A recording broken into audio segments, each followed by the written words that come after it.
Welcome to Chandwell. My name's Michael and I've come here to Shipley on a grim Chandwell-like day to have a look at some inspiration for my next build. Before that though, what a year 2022 has been in Chandwell. Whether you've been with me all year or have just joined my journey, I thought it would be fun to look back at the last 12 months here in Chandwell and then take a look forward to what the next 12 may have in store. So join me then for Year in Review, looking forward to 2023. Just 12 short months ago, Chandwell looked like this. I set myself the goal of finishing the back of Market Street, and I had only the vaguest of plans of how it would look.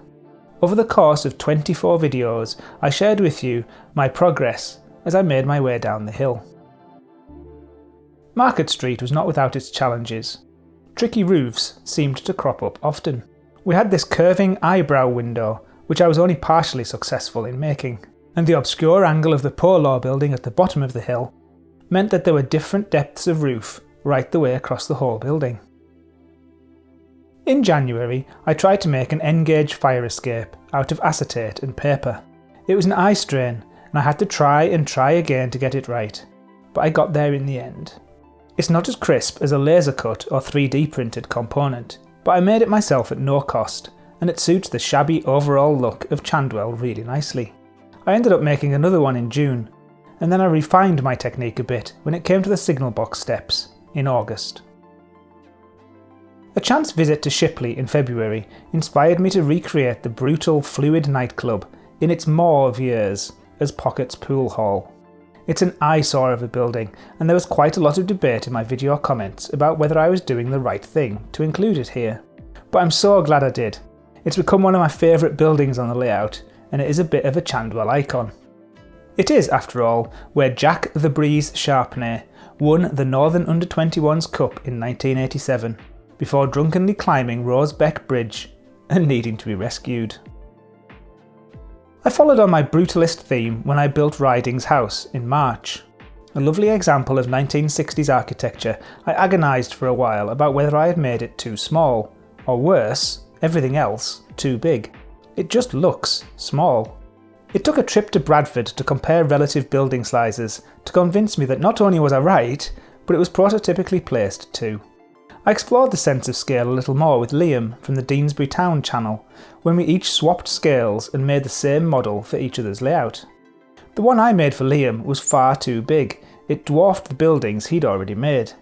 In the end, we truly appreciated just how large the Victorians made their buildings, especially in affluent places like Bradford. There is a really good example of this at the front of the layout too, where the 1950s shops look ridiculously small next to the Victorian splendour of the Earl Chandfield. In April, I started recording a weekly members update video for my channel members. I've made 33 videos for members this year. They are generally 5 minutes long and just a rambling look at what's in my mind for Chandwell that week. If you enjoy Chandwell, please do consider supporting my channel by becoming a member. It doesn't cost much, and you may like the extra video each week. You also get early access to my usual videos, as well as lots of behind the scenes photos during the week. I continue to make daft videos featuring Chandwell's favourite celebrity, Britney Scroggins. I want to say a huge thank you to my lovely niece who gives up her time to help eccentric Uncle Michael make these videos. In April, we recorded outside the real Royal Scot and Riding's house to add a bit of realism to her Walk with Britney video. It was a lot of fun. I experimented a bit with forced perspective this year. I started with the back of Market Street disappearing down beside the Royal Scot, and then built Wallower Lane, based on a curved lane that looked just like this in Dewsbury. I love the hint that it goes on and that there is more to see just around the corner. I took this all a bit further in a December video where I explored whether I could make High Street seem to do the same. Only time will tell if I manage to pull that off. I completed the station throat with a disused spur that used to head off towards the goods yard, Chandwell Riverside Station, Chandfield and onwards up Chanderdale. Stealing the show here is Chandwell Junction signal box. Inspired by the one that used to stand in Guiseley, this was the most enjoyable build of the year. When I shared my plan in September to run a street of tall buildings right up the front of the layout, commenters' opinions were mixed, to say the least. Some viewers thought that this was a brilliant idea. Others were concerned that I would ruin the look of the layout and obscure too much of what I had already built. It's still early days, but I am encouraged by the views around and over the Earl Chandfield. And between. So far, I'm sure I've made the right decision, but keep viewing next year and we'll see where we end up.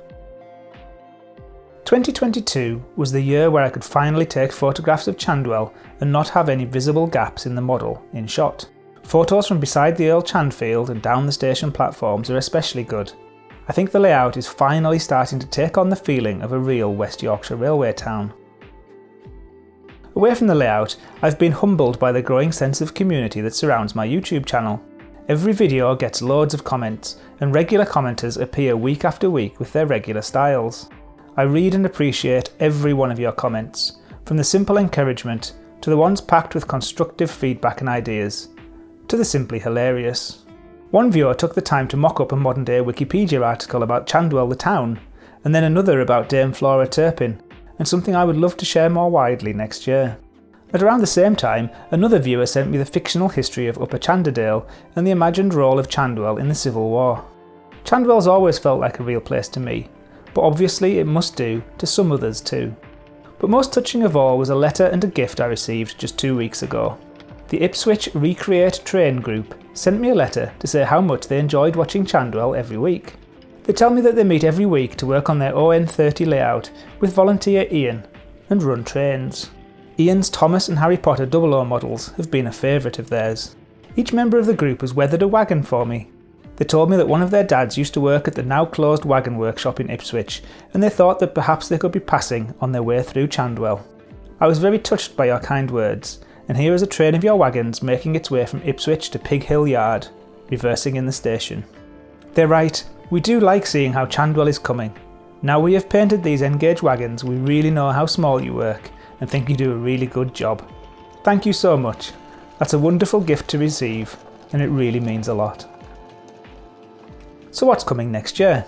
By the end of next year, I want to have this half of the layout more or less done.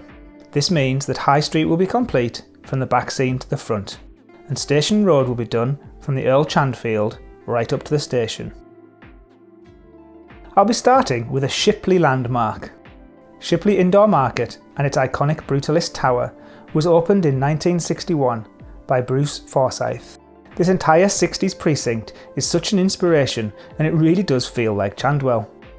I'll build the tower and take inspiration from the market for Chandwell's Market, which will sit opposite the Chandfield Spur on ground reclaimed from the old viaduct. I have only the vaguest of plans for the bottom of High Street, but I am really taken by the library, town hall, King's Hall and Winter Gardens of Ilkley. This little sequence of buildings has just the feel that I want for the bottom end of Chandwell, and just the right style of buildings too. Station Road will be a run-down street of dreadful shops, takeaways and grime.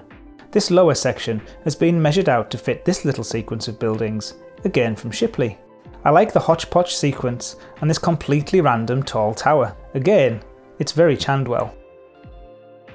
For those of you who like my Inkscape content, I have some plans up my sleeves that may interest you, and build on some of the things that you have suggested to me over the year.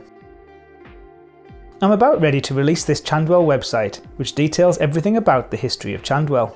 There's an entry for every location, building, person and event I've ever mentioned in my videos. It's a bit daft, but it's been fun to compile and should ensure that I avoid plot holes and contradictions in my videos. Anyway, that's all to come. There's one last video in 2022. Look out next week for my annual Chandwell Top 20, where I share my personal favourite bits of Chandwell.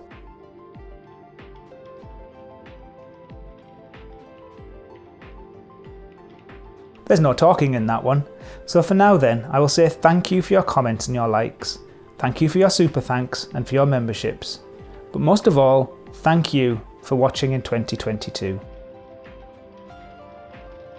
My least watched video this year also had no talking in it, but it was actually one of my favourite ones to make, so why not go and give it some love?